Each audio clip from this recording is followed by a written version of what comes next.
Open the WordPress dashboard. Go to Pages, click Add New Page.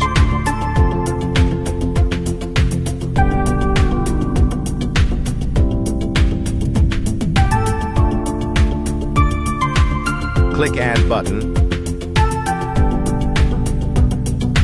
Search Team. Click Team section icon.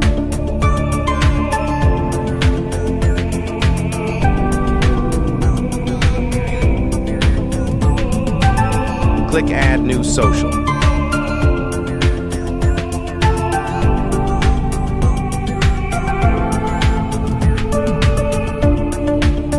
Click Media Library.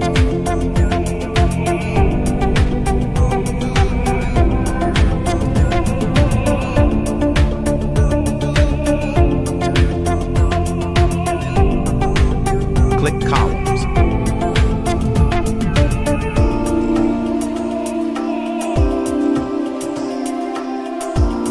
Click the link in the bio to sign up wplearning101.com and start learning WordPress today.